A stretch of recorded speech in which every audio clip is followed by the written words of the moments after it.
Hi, this is Paul Jenkins, and you are listening to the Nerd Byword.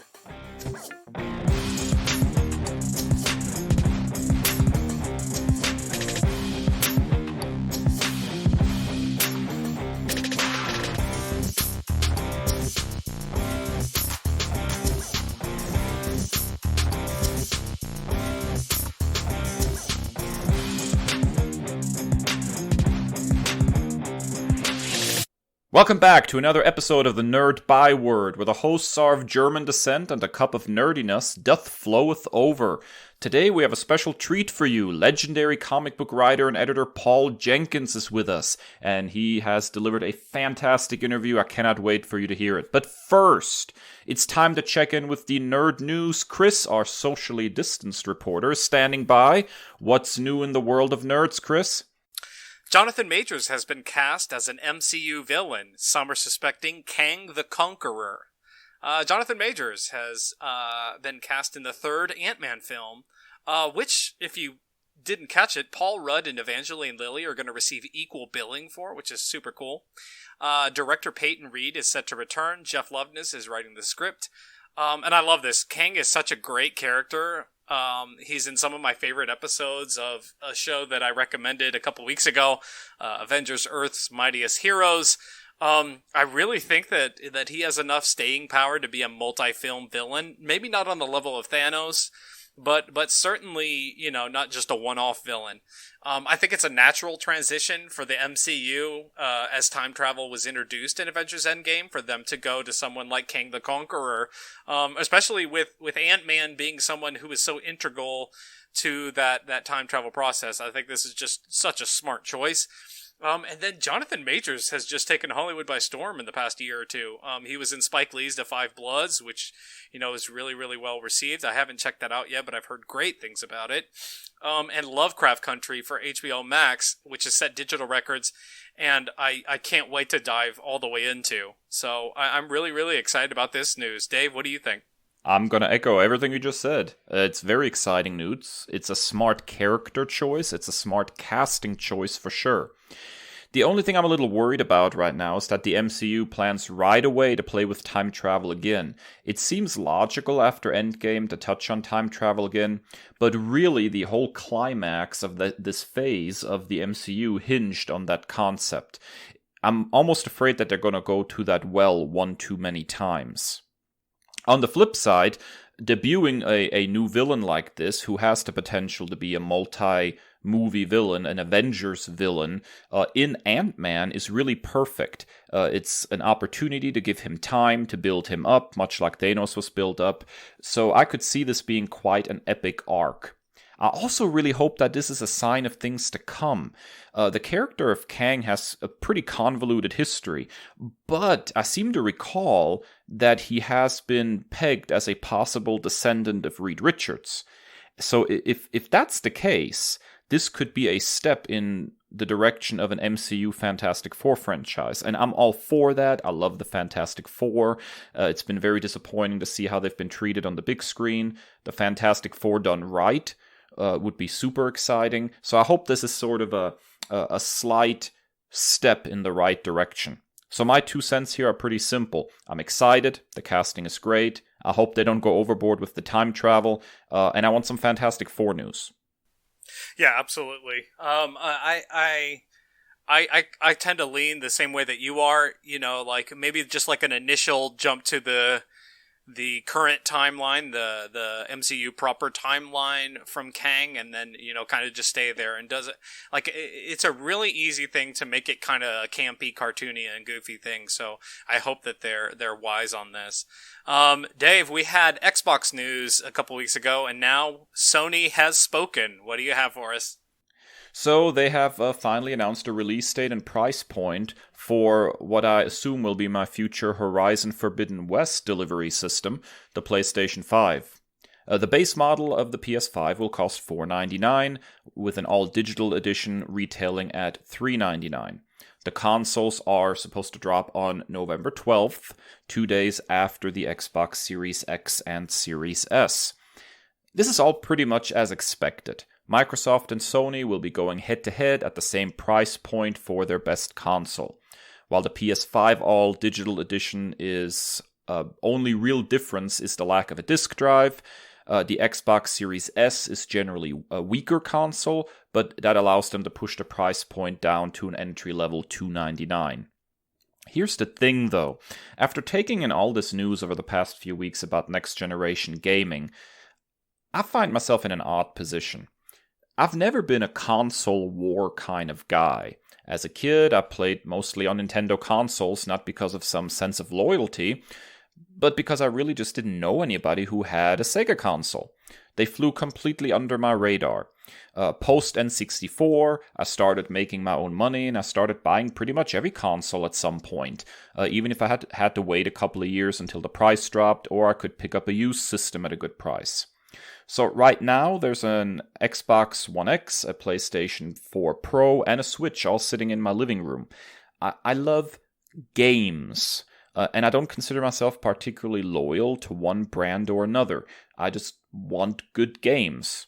And here's the sad truth about the current upcoming generation. The launch of these consoles are leaving me pretty cold. And I think it really comes down to the games.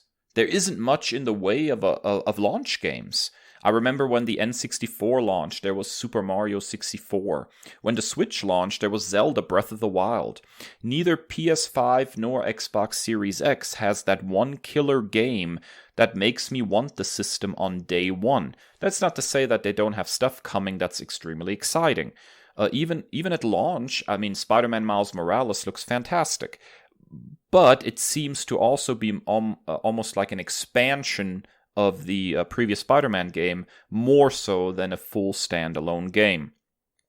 And so, really, I know I'll get the Series X eventually, because I love playing classic games, and so the backwards compatibility with enhancements is totally my speed. I love Game Pass for allowing me to try new games, some I might otherwise would never have played. And eventually I'll probably pick up a PS5 too, a couple years down the line probably. I'm certain that I want to play Horizon Forbidden West. The first one, as our listeners know, gets mad love for me, ultimately. But at the same time now, Game Rant is reporting all these rumors that Sony's kind of getting cold feet and planning on releasing a lot of these big games also on PS4. So day one, sorry Sony, sorry Microsoft. You've probably built some great consoles, and eventually they will host some great games, but right now, I don't see a reason to buy day one.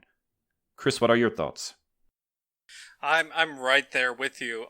And I also I have to say, like, when you bring up the topic of console wars, I feel like there's a real sense of like snootiness by a lot of Sony and PlayStation gamers.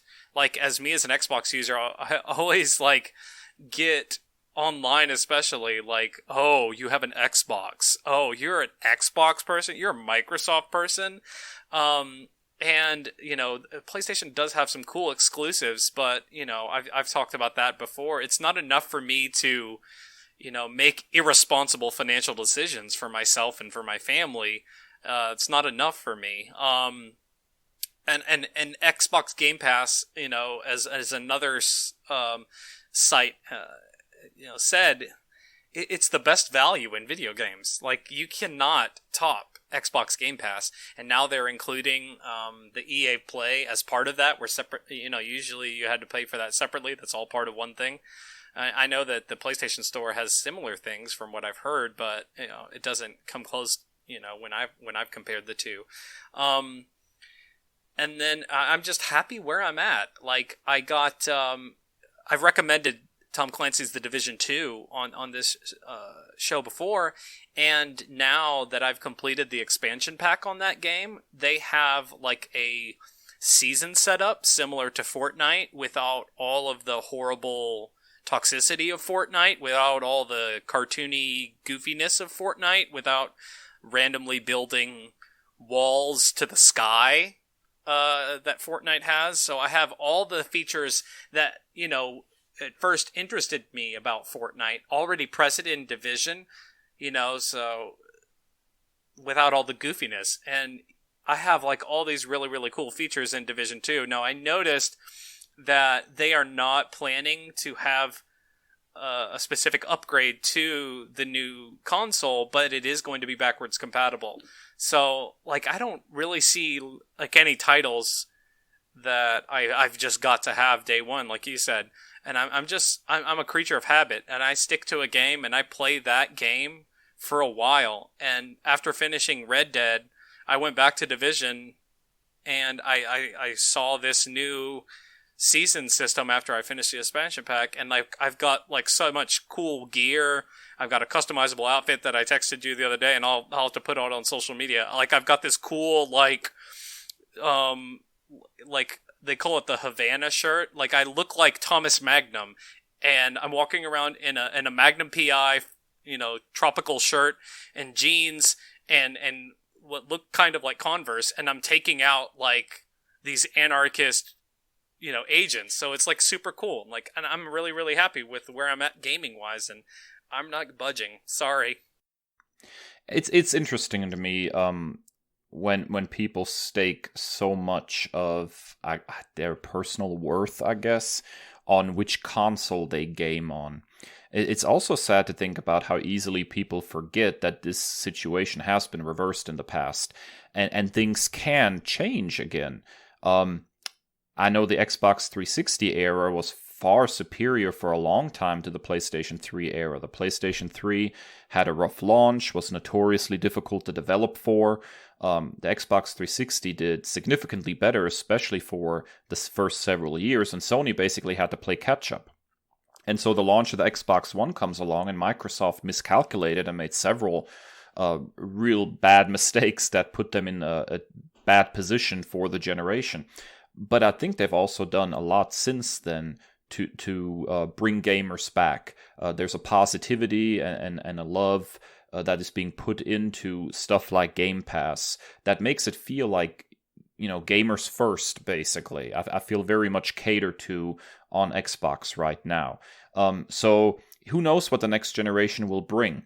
I see no reason to be snooty because I own an Xbox, and I certainly don't feel snooty because I own a PlayStation 4. I just want some good games. And as of right now, this next generation probably has good games coming, but they won't be their launch day. They won't be their day one. And so I will take a wait and see approach ultimately. Yeah, and I even saw like a Forbes article that was like, Sony does it again, and they just like strong-armed, Microsoft and how they are clearly the superior system. And I'm just puzzled by why a publication like Forbes magazine would come out and say something like to that effect. Simply, I mean, and it looks like so many companies are looking down on individuals like myself who are buying the S series, and they're kind of poo-pooing that, and the focus of that article was, well, the main console for Sony is cheaper than the main console for Xbox, and they completely disregarded the S series, and that just really rubs me the wrong way. Like, I don't know.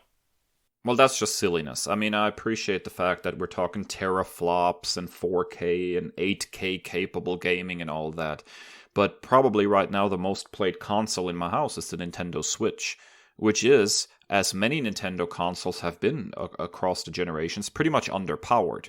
It's ultimately what you do with it, and as long as I get a lot of fun out of this console, I don't care about how high fidelity or how powerful. That's not a bragging rights situation for me. I just want good games, and I want to have some fun with my games. All right, so that is our Nerd News segment for today. Next up, after the break, we'll be speaking with legendary writer, editor, Paul Jenkins. You don't want to miss this. Stick around.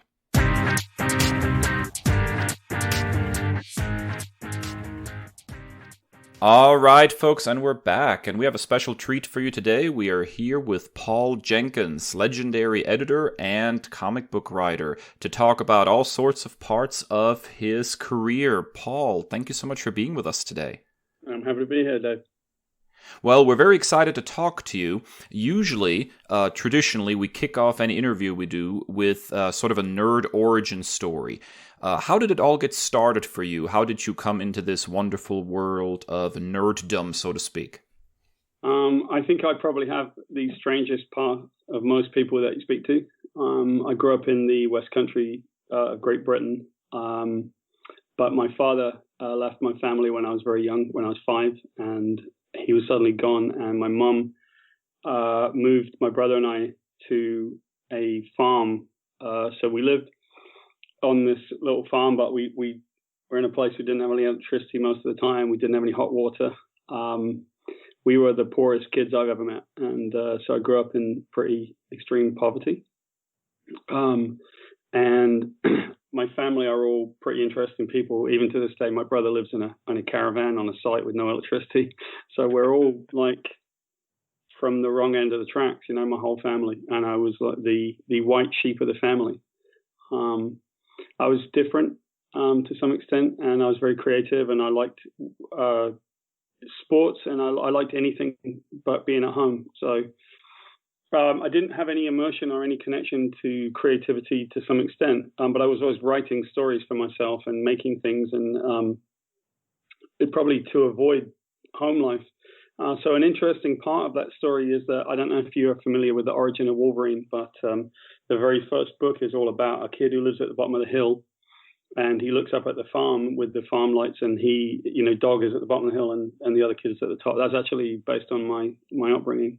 So I had a weird situation, no opportunity, no chance kind of thing, but I found a way to make it. And when I was 11 years old, my teachers realized that maybe I had potential to do something. So they found a way that I could get into a school that was one of those very British, full fee paying kind of private schools, you know, we call them public schools actually. And it was founded in 1553 by Edward VI. Wow. Had a royal charter to get poor children and give them an education. So I went to that school, and so I left home at 11, and I never went back really. And then when I was 20, I decided I might try to come to America to see what was here, and I came here, and the next thing I knew, I was working for the Ninja Turtles. So I have a really weird path into this, but I had already previously left home. I had studied to be an actor. I really like filmmaking. I wanted to do anything. I'm a musician, you know. I do basically everything creative.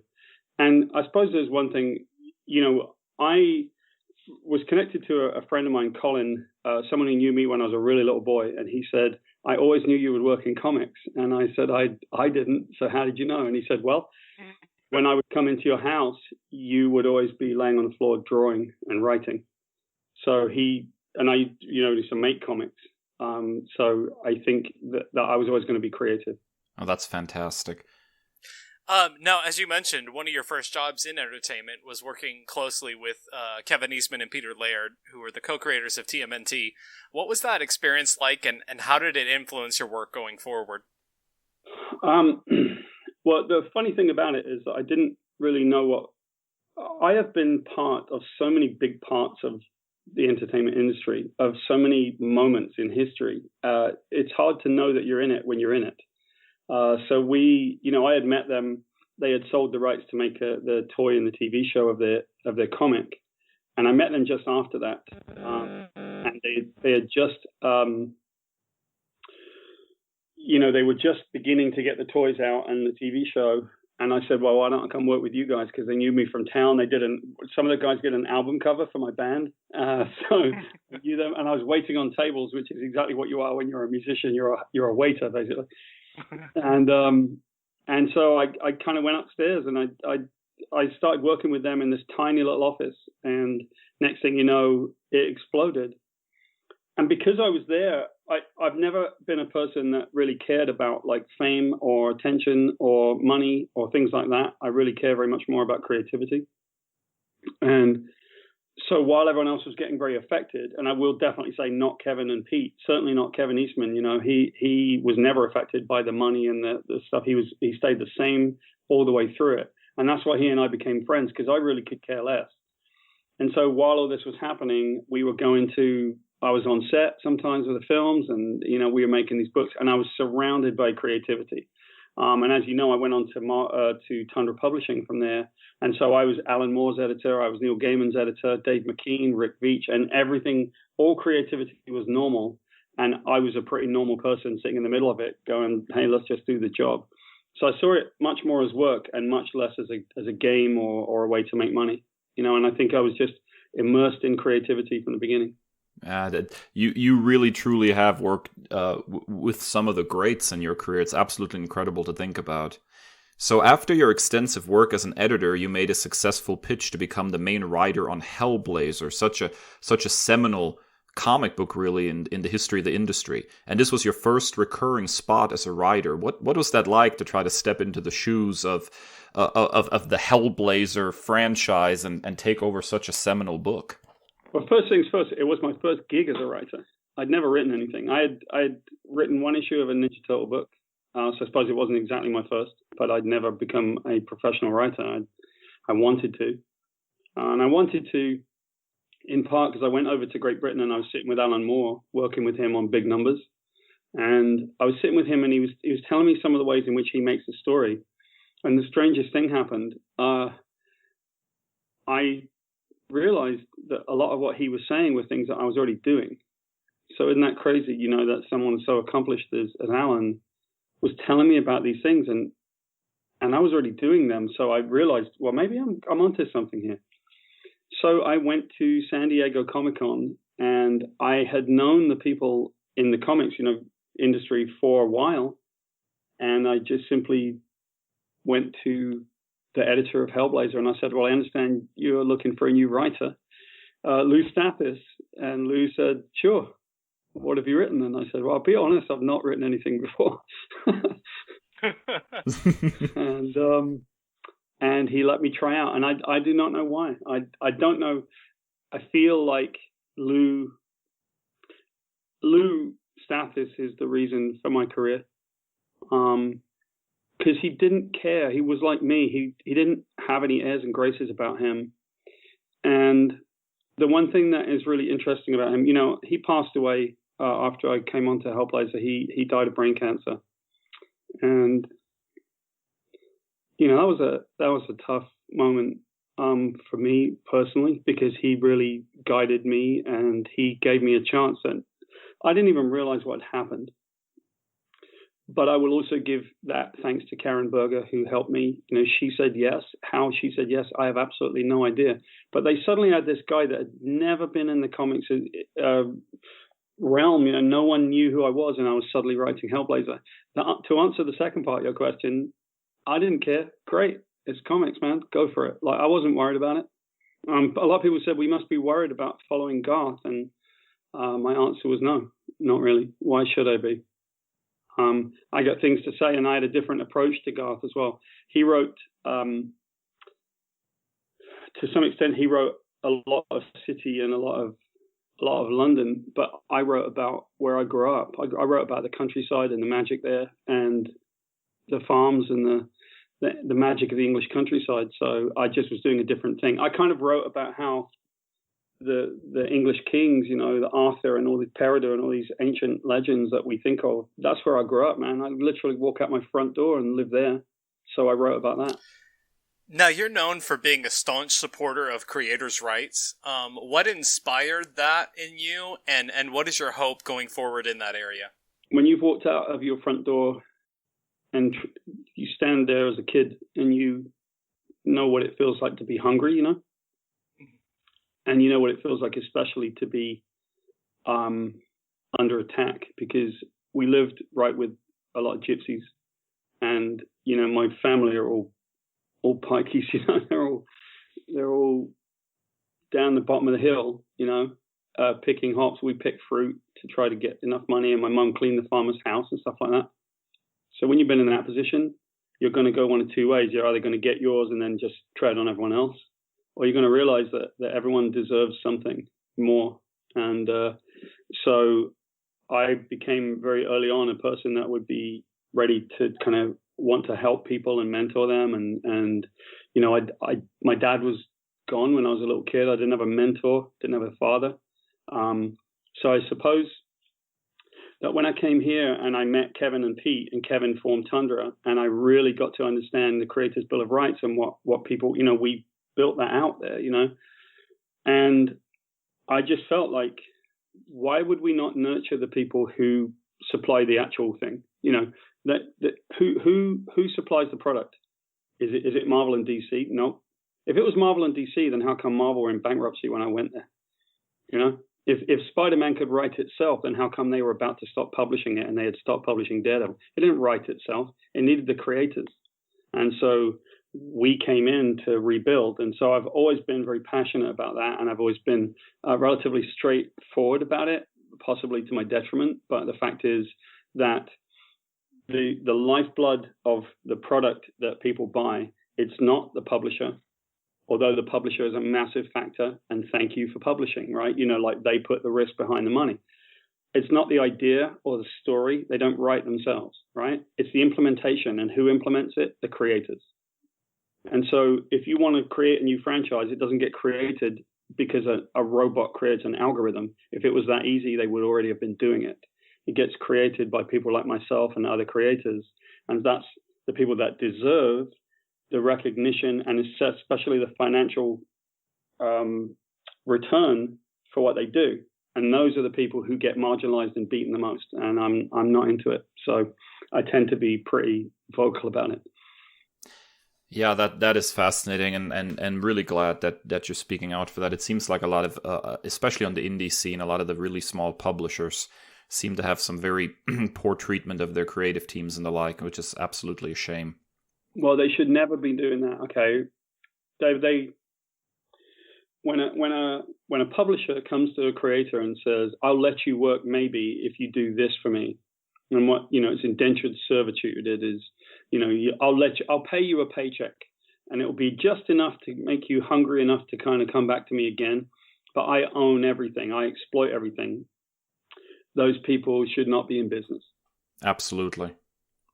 You have been in this business now for quite a while, working in the comic book industry, and things certainly have changed over the last couple of decades. What to you are the most interesting ways that comic books have evolved over the years? Well, one thing that hasn't changed, right? But this is actually, we may be looking at that change right now. I'm not sure, because of COVID and because of the way COVID has really highlighted problems in our society to some extent, right? So let me create a comparison, and maybe this will help answer that question.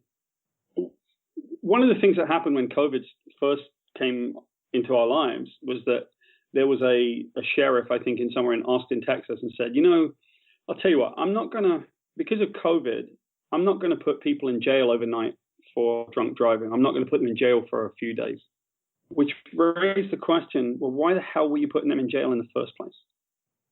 Why were you hurting people and putting them in jail for a drunk driving thing or something like that? What was that all about? It was all about money.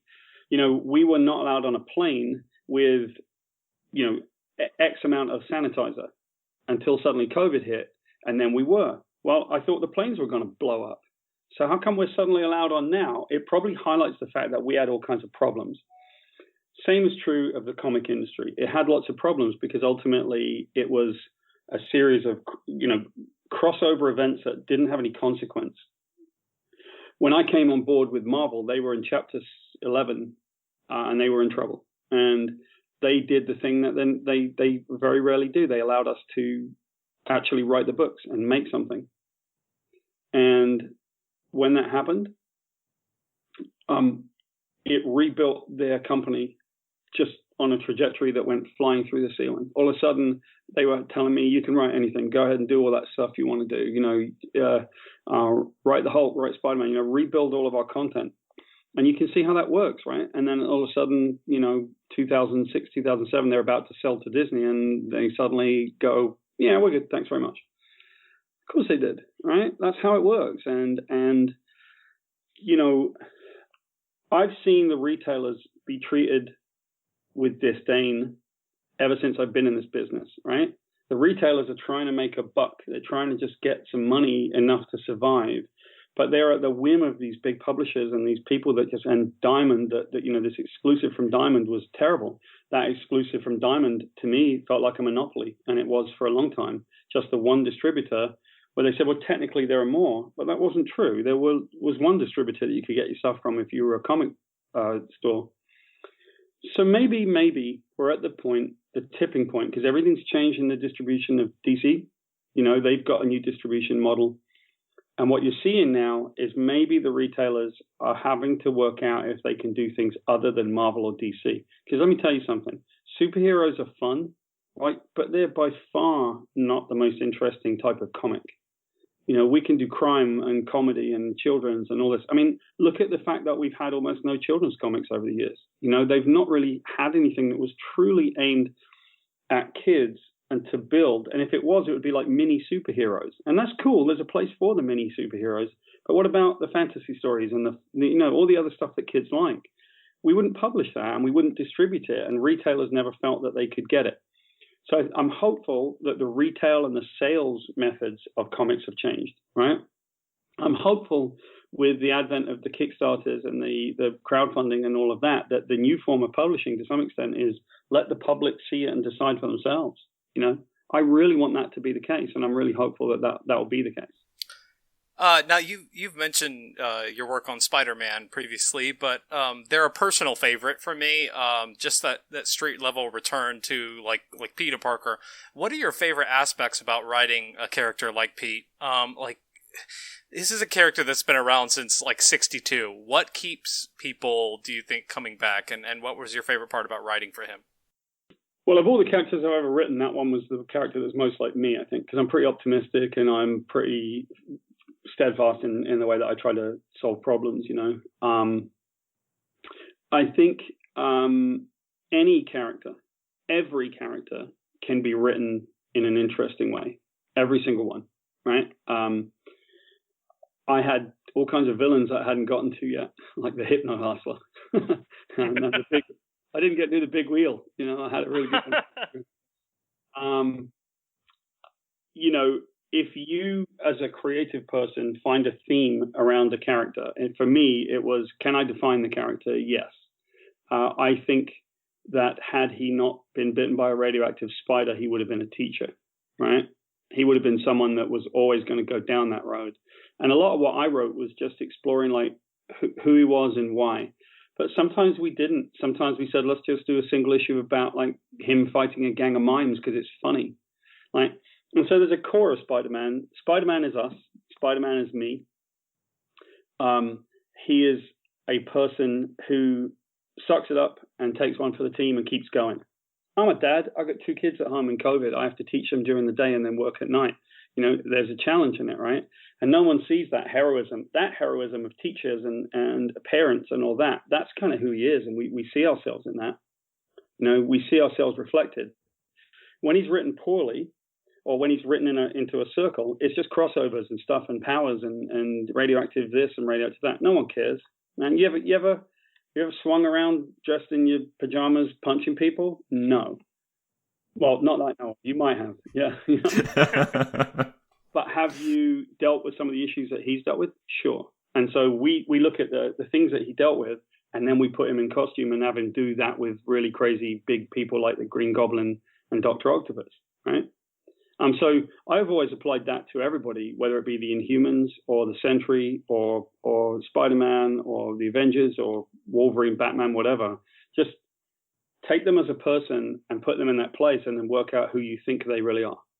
I just want to say, like, for me, Spectacular 14 that you did with Paulo Rivera on art, like, is just one of my personal favorite issues. And I actually live with slight cerebral palsy. To see that issue and just to see that story being told, it just brought tears to my eyes. So just thank you for telling that story. Thank you. And that particular issue is an interesting thing because there was an element of what we did with that character who was afflicted with cerebral palsy. At one point, he says in his own monologue, I was kind of acting like a brat today. He does. And we had a few people write in and say, how dare you? How dare you make him be someone that's not perfect? And we were like, listen, right? The best service we can give to any of our audience is to make every single character a real person with frailties and successes and stuff like that.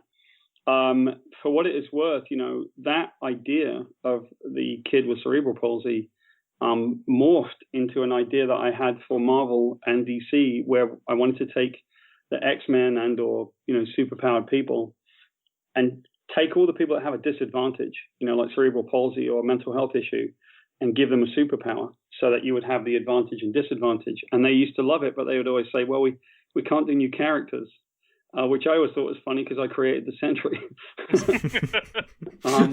But anyway, so I went off and I did that as a book called Alters with Aftershock.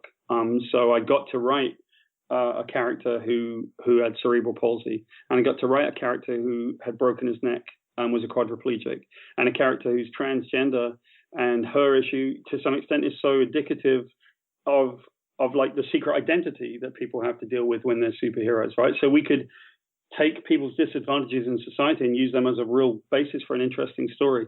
Because let's face it, every single person on this planet has a family member who may have a mental health issue, or they have one themselves, or they have a physical issue. I broke my neck playing football, and it changed my life. And so I wrote about it in Spider-Man, funnily enough, Chris. I put it in there, and it was in the Fusion story.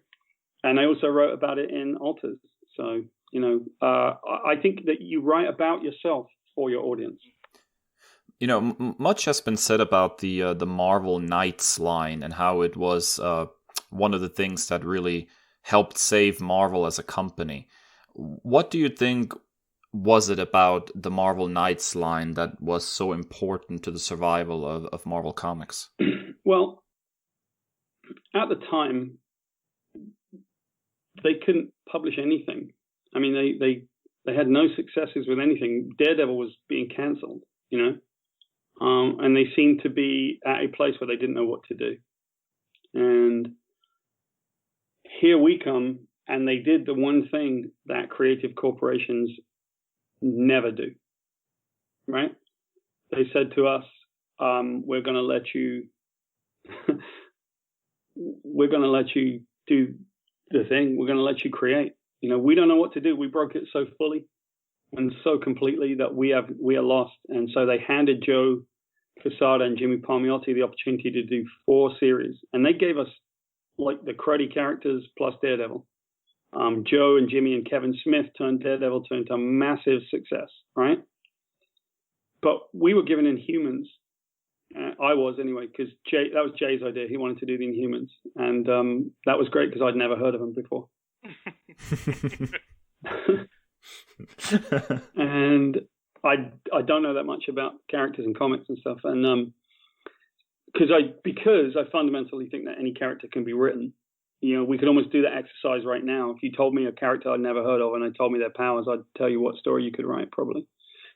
And so we did the Inhumans, and it won an Eisner, and they just hadn't won an Eisner for a long time.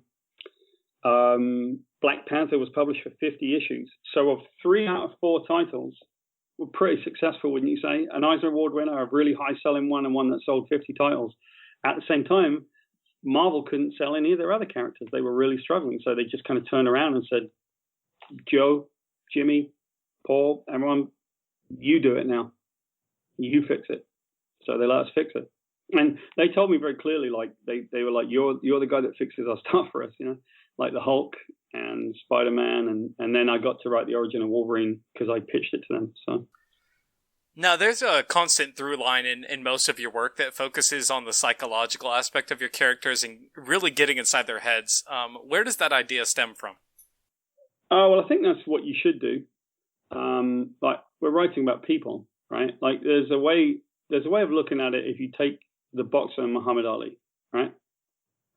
Ali was the first person to realize that you don't care about the fight unless you care about the 2 people in a fight. So what he would do is get on TV and say, I'm the best, I'm a bad man, float like a butterfly, sting like a bee. He would just basically get in your face. And you'd either love him or hate him, but you couldn't ignore him. And so when his boxing matches came about, you were sitting there watching Muhammad Ali and you're like, I hope he loses or I hope he wins, I loved him as a kid. That was the first person that I saw. It's one of the only memories I have with my father is watching Muhammad Ali when he boxed. I was a little kid. And and I won't forget it. But I don't forget him being there so forward and saying, "I'm a bad man," and all that stuff, right? So you have to care about the people in the fight. And I think what the mistake is that people do, the publishers and that, is they make you care about the fight only, and with crossover events and stuff. But ultimately, if you take a look at Inhumans, for example, all we ever did was just say, well, Black Bolt's a really interesting metaphor for being the leader. He can't really speak his mind. If he does, then everything blows up. Karnak was a great metaphor for a tactician or an advisor to the king. He could see the flaw in everything in human society. So we just looked at the characters and turned them into people. And that's all I've ever done, right? It's just try to make these characters into people. Every time an editor says, well, we need this and we need that, the answer is, well, you probably need someone else to do it, not me. And you've also worked on several video games, Twisted Metal Black, the Darkness games, the God of War series. How does that process differ from writing comics and graphic novels? Well, I got very interested in writing video games in the mid-90s. I realized that it was an art form, and what I found out was that the industry itself did not think it was an art form. So I ended up working with some crazy people like I worked with Amy Hennig on Soul Reaver, and Soul Reaver and the Legacy of Kain was about Gnosticism, in a video game. And I know that we paved the way for the creation of other games, especially directly because Amy went on to be the creative director of Naughty Dog, and they made Last of Us and they made the Uncharted series. So what we did on there in Soul Reaver became, other games. When I worked on the Darkness, it's an interesting game. I was allowed to be the story approval because it was a Top Cow thing, and I'd already kind of come in and resuscitated the Top Cow book. And so they basically said to me, "You're your own approval," which was great because I went over to Sweden and I worked with the developer, and they were incredible, Starbreeze, and they basically said yes to all the really good ideas, and they understood that we were making an immersive movie that was a love story, and they said yes to that. Now, the first publisher said, "You got to be kidding me, no way." But they happened to sell, Majesco sold to 2K Games right in the middle of the process. And they said to me, "What are you making, Paul?" And I said, "We're doing an immersive movie." And they said, "Groovy." So just because of all the consequences of luck and everything, they let us make one of, I think, the most emulated games. And then, when I worked on Prototype, I created a thing called the Web of Intrigue. And it was really a series of fragments that you build out, which, Assassin's Creed, you're welcome. So I just have always loved video games. I love that form more than anything, interestingly. I like film and television, but I really like games. Now, you've got a series of graphic novels called Fairy Quest over on Indigogo right now. We've seen the incredible artwork, but tell us the story behind it. Yeah, so the world is called Fablewood, and it's set in that world. And the idea is that in Fablewood, you have all the genres of stories, right? So you've got horror and science fiction and children's stories and poems and all kinds of forms of storytelling, right? And all of the undiscovered forest of Fablewood is basically all the stories that have yet to be told. And so in the middle of it, the children's realm is one of the biggest because the children's stories have, been with us for so long. And they are run by a bunch of fascists called the Think Police. So we were pretty overt, right? It's like the thought. And it's like 1984. They have all these signs everywhere that tell the characters, like, tell your stories, keep your story straight, do not deviate from your story. And if they get caught changing their story, they get their minds wiped in the dreaded mind eraser. And so, like a lot of children's stories, it's a little bit dark, right? Like Hansel and Gretel is pretty dark. It's about cannibalism. So what we did was we had Red Riding Hood and the Wolf, and they are subversives. They love each other very much. They care about each other. And Red Riding Hood really loves the wolf because he lost his wife and his cubs to the very hunters that stay in their story. So every day he has to tell his story with people that he hates, and she loves him. And so they make a decision that they're going to run away, and they find out the place called the Real World, which is where Wendy came from. And they tried to get to the real world, and they followed the yellow brick road in the opposite direction to freedom. So it's this cool story about friendship and love. If you're a 5-year-old you're like, wow, it's got Red Riding Hood and the Wolf, and they like each other. And if you're a grown up, you see it differently. And then obviously the art speaks for itself, you know. Now, it's kind of becomes a pattern almost in the industry. A lot of comics heading to crowdfunding sites like Indigogo and Kickstarter. We just interviewed an author who's self-publishing his novels because that seems to be the better way to go. Why do you think crowdfunding and self-publishing has become such an important trend in the industry? How about this? How about the fact that it's just honest? You know, because of the honesty inherent in the process, you know, there's somewhat a lack of transparency, perhaps, if you go through what we had dealt with in comics up to this point. You know, it's sort of like, well, you go in a comic store and you're trying really hard to find a product, and you've got crossovers and you've got things that tie into each other and all of that. And there's a great place for that, by the way. There's a great place for the mainstream, of course. And I think that's the thing that people misunderstand about me. They must think that I somehow do not trust or like the mainstream. That's not true. I've made plenty of money in it and I've done really well. Thanks very much. But what's so great about crowdfunding is you've got a creator and they put their content out and they go to people and they say, if you want it to exist, please fund me. And if you don't want it to exist, I get it. You know, that's a pretty honest way of creating things. And so I like it. We've done Kickstarter. And we've done really well. And we moved it over to Indigogo so that everybody can have a chance to see Kickstarter, because we'd never put Fairy Quest on Indigogo before.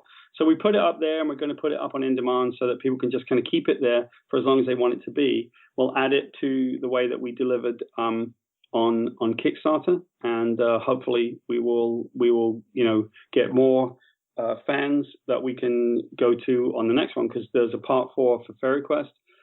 We have more stories in Fablewood, and we have actually a couple of brand new projects that I think people are going to really dig that we want to put out there. There's one that makes me smile. You guys can see me. I have a face for radio, so but you can see this. There's one project that we've got that's something that everybody wanted for a really long time. It was in and out of LA. I had it at a couple of studios, and I got tired of messing around with it, so I'm just going to build it myself. That's another answer to your question. I don't know why I need anybody like that sometimes, you know. I can build the stuff myself. And when you see that project, the next one that we do, you're going to go, I remember when he told me about that. He didn't tell us what it was, but I see the project and I get it. I understand why everybody loves it, you know. It's kind of like a genius idea. Now, we're both huge Trekkies, and you've got a Star Trek parody called Warp, so you got to tell us about that. Where did that idea come from? Yeah, so we had been working on a Star Trek project. You know, we're not doing that anymore. But while we were doing it, we had a long shoot. We had 2 or 3 days of working. And at the end of the last day, my producer and myself and our AD, we were all really tired. And we'd had enough, you know.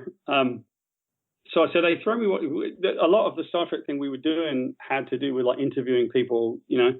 And so I said, throw me one of those shirts and just interview me. So our producer got on one side of the mic and he interviews me as a janitor that was in the middle of this battle. And I just showed up with because I always think it's really funny that if you get to have Star Trek and actually have people like with a British accent, you know, like someone from London. Hello, mate. How you doing? All right. And so we did it. And it was the best thing we shot in 4 days. We realized that was really funny. So we decided, why don't we just take a day, get up on the set, put on uniforms, get a bunch of really good improv actors, and basically be the worst crew in Starfleet, out on the edge of the galaxy. And because they're on a 5-year mission, they've sort of given up 2 years in, and they don't care. Like no one's watching them. They're so far away that they're just like, let's just. So basically, at this point, everyone on the ship has had sex with everybody else. You know, just giving in. They don't follow the prime directive. They don't care. They just sort of like land and go, hey, how you doing? They just can't be bothered with it anymore. And the captain of the ship is from South London because I thought that was really funny. So, you know. So we're ruining Star Trek one episode at a time. So you've now opened your own studio in Georgia, Meta Studios. What inspired you to go ahead and start your own studio, and what's sort of the mission statement? What are the goals you're hoping to accomplish? So, as you can probably guess, it's very much tied into creators. We started on day one. When you create a business, you write a mission statement, and what you write is what kind of company you expect to be. So on day one, I wrote, Meta Studios is there to make money-making content because your investors need to know that you care about making them money back. That will be delivered on time and under budget. Our core values are transparency, accountability, integrity, proactive communication, right? Those are our core values. That our company will be the good guys. That we have more women in my company than men. Good. That's not forced, by the way, just how it played out, and good for it, but there is no need to force any of that stuff. It can naturally be the way that it is. Now, I don't get a certain thing in this world. It's probably from being raised by a single mother who really struggled financially, but I can't understand for the life of me why it makes sense to anybody that there is a wage gap, a disparity in wages between men and women. It doesn't make any sense to me. Not because I'm like a bleeding heart, not because I'm going to fight for everything, but just because it doesn't make any sense to me. So Meta is very much a company that's intended to build the creative community. That's what it's about. And Meta, META, is an acronym that stands for media, which is what we do, education, which is what I care about, technology, which is what sets us aside because I've done a lot of innovation in technology storytelling, and advancement, which is advancing our creative community and our personal community. So if you can pull all those things together, Meta Studios makes sense. It's kind of like a mission. And what we do is we are in the business of making content, building it. We're publishing right now with Fairy Quest, and we're building out the publishing arm. And as we go, we expect to be in production on this and that, and then eventually just build ourselves out and go from here. You don't need to be in LA. Everyone just tells you need to be there. I've lived there twice, and I've not enjoyed it both times. All right, so we talked about Warped. We talked about Fairy Quest. Are there any other projects that are currently in development that you can tease? And how has COVID affected the whole production and your work life? Well, we all know the answer to COVID, right? COVID's no fun for anybody. We are getting by. COVID is a challenge for everybody because production has stopped or ground to a halt, and certainly there's not a lot of it, but we have some ways around that.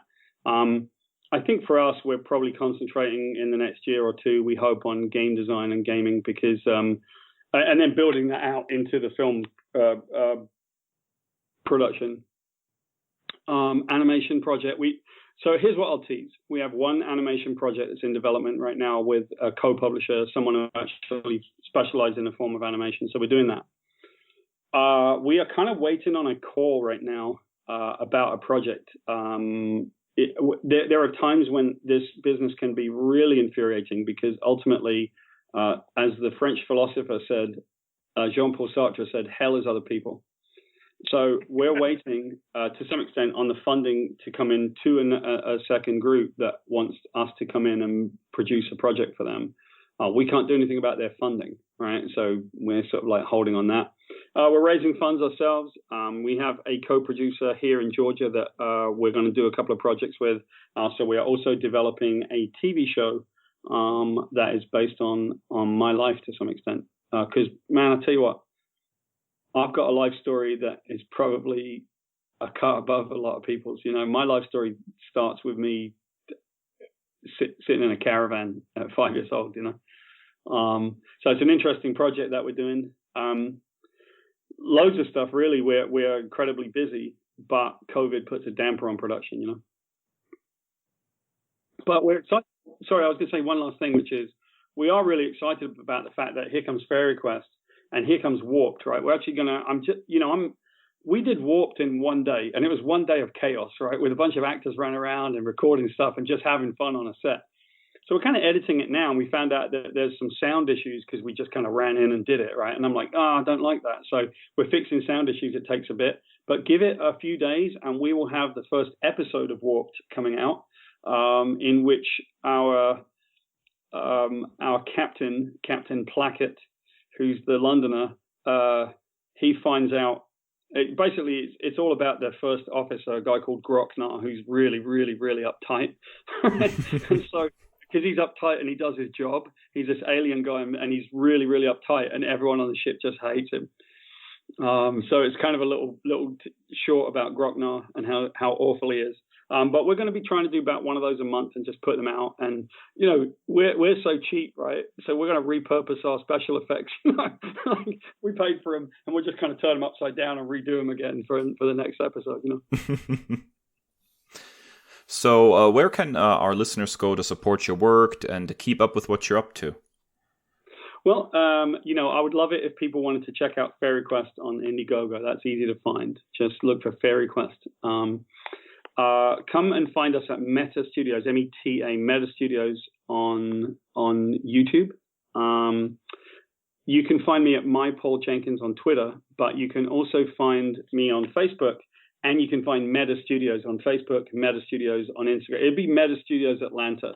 So we're putting out Fablewood stuff right now. We're teasing a new project as well.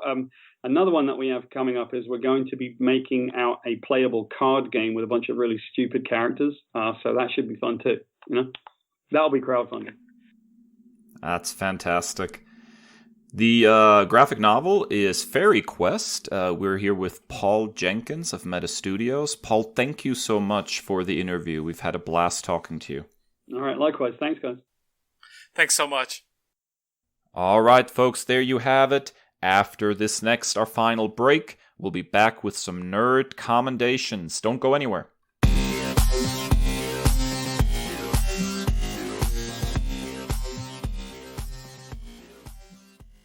And we're back with our patented nerd commendations. Seriously, look it up. Call the patent office. Nerd commendations. They are patented. Kris, what do we got? I'm creating a consistent theme for this episode. I'm recommending Paul Jenkins' Spider-Man books. It starts with Peter Parker Spider-Man Volume 2. He wrote issues 20 to 41 and 44 to 50, pencils by Mark Buckingham. And then my personal favorite Spider-Man books of his are Spectacular Spider-Man Volume 2, 1 through 22, and number 27. Thankfully, he had nothing to do with the Sins Remembered of 23 through 26. The less said about that, the less said about that, the better. And it features some of my favorite art by one of my favorite artists, Humberto Ramos, who is also working on Fairy Quest. So if you're a fan of Humberto Ramos' art and Paul Jenkins' writing, the Fairy Quest book that he was talking about on Indiegogo in our interview, those two are teaming up again. And I just love what he brings to the character of Peter Parker. And I love, we talked about this in the interview, but how he approaches the mental aspects of the character. And it really feels like this completely immersive experience. You feel like you're Peter, and that street level, aspect of the character and his relationships outside the costume are just so well represented. And, he said this in the interview as well, Peter Parker being a teacher. That's some of the best Spider-Man comics. My favorite Spider-Man comics are when he is working with Horizon Labs and being a scientist and just geeking out. And then, when he's a teacher, I'm fully biased here, but when he's a teacher, I think that's Peter at his best with the JMS run and with Paul's writing here. It's just fantastic. So you can find all these on Marvel Unlimited. You find them on Comixology, and they've also been collected as well. But I really, really love these comics. Just completely disregard Sins Remembered 23 through 26 of Spectacular. That doesn't count. We don't talk about those issues. But he had nothing to do with them, so we're good. I'm actually glad you recommend this, because I have read some of Jenkins' run on Peter Parker Spider-Man in particular, and I liked it a great deal. Now, I've not read everything that he contributed to the character, but I really think I need to.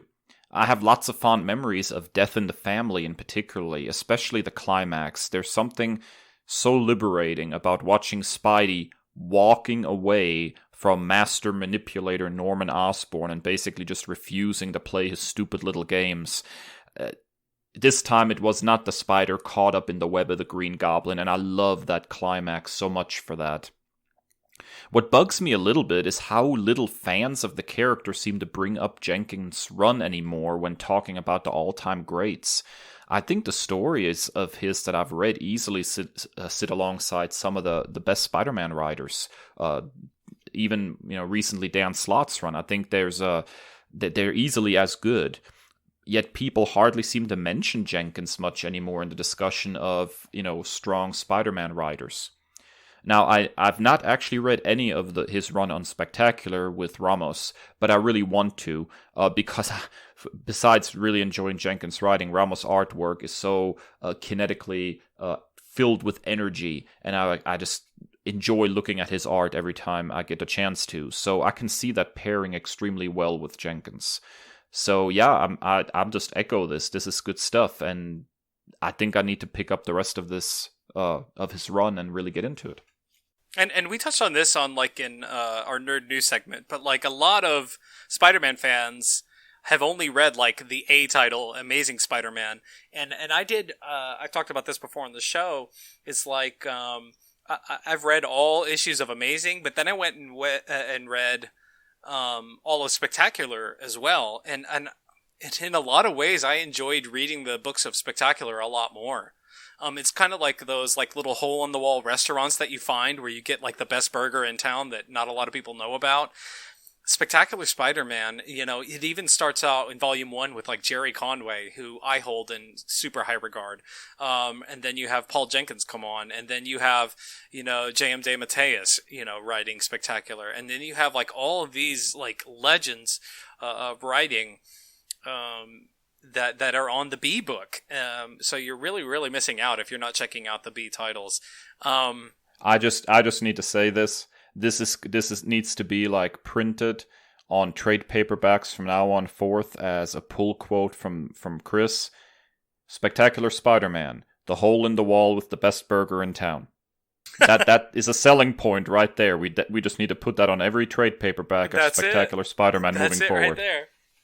But yeah, so that's probably why you don't see Jenkins' name mentioned with JMS and with Stan, and with Slott even, and all of those writers I fully enjoy, and they're some of my favorites as well. But a lot of people haven't read these books, and it's really a shame, because they only go to the main amazing titles. But with digital, comics everywhere now, with Marvel Unlimited especially, I binged through all of these within a couple of days because it's just fantastic stuff. Yeah, I totally agree. I need to definitely pick up the rest of his run and really dig into it. Now, Dave, you're going indie on us. Tell us about The Woods. Oh, I'm gonna embarrass myself here, I'm pretty sure, just with pronunciation of names. But, I love comic books, and I will get a hold of them however I can. That means that I frequently supplement my regular purchases with trips to the local public libraries. I'm not ashamed of that. If they have comic books, I will show up at the library, and I will read as many of them as I can. On one such trip, I came across a series of trade paperbacks written by James Tynion IV, with art by Michael Dialynas, called The Woods. Since I enjoyed some of Tynion's DC work, I decided to give it a shot, and I checked out all 9 trade paperbacks from the public library. So here's the hook. On October 16th, 2013, 437 students, 52 teachers, and 24 additional staff from Bay Point Preparatory High School in suburban Milwaukee vanished without a trace. Countless light years away, they find themselves in the middle of an ancient primordial wilderness. Where are they? Why are they there? This book reminded me a little bit of the first season of Lost, a strange setting, a group of people who don't know each other well, an overarching mystery, and a need to survive. Don't get me wrong, these woods are a lot stranger than the island from Lost. At the same time, since we're dealing with teenagers here, there's also lots of teen drama and angst. The book balances these aspects incredibly well. Tynion's writing sings here, creating a large cast of distinct characters.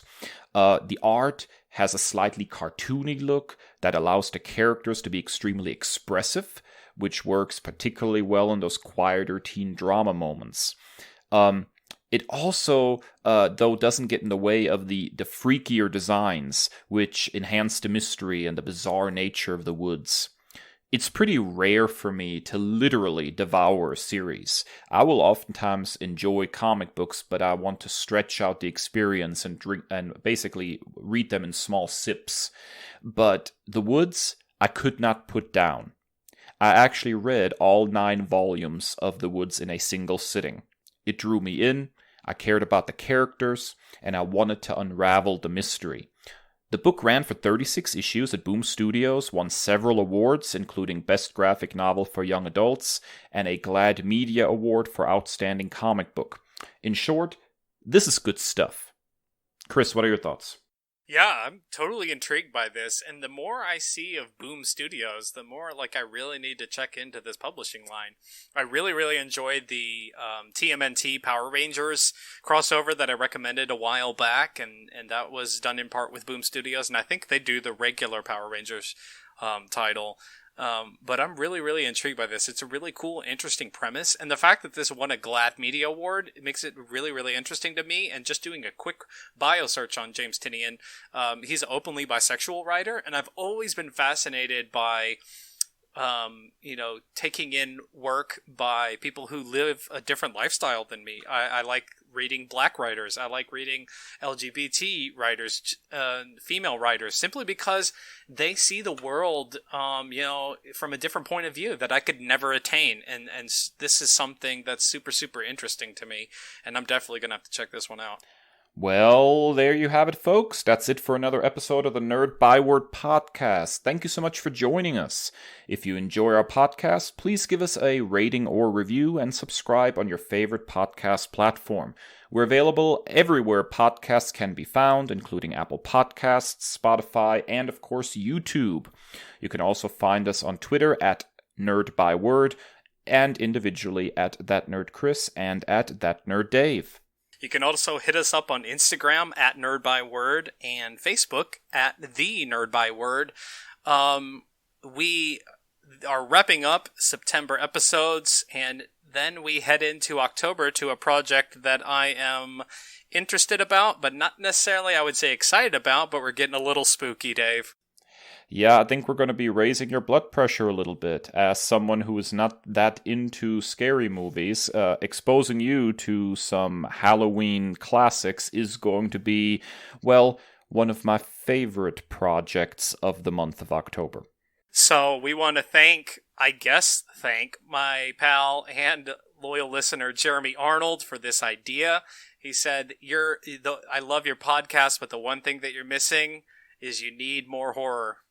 So I guess that's what we're going to do. So we will be foregoing our nerd commendations for the month of October in favor of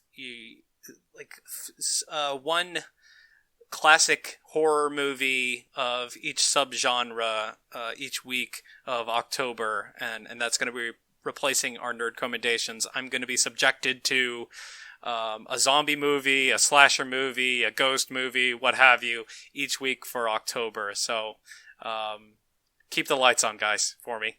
And stay well and stay nerdy. The Nerd Byword is written and produced by Kris and Dave, two nerds with a love of all things pop culture. The podcast features music by Al Jimenez and show art by Ashery Design. Find us at nerdbyword.com and wherever podcasts are available.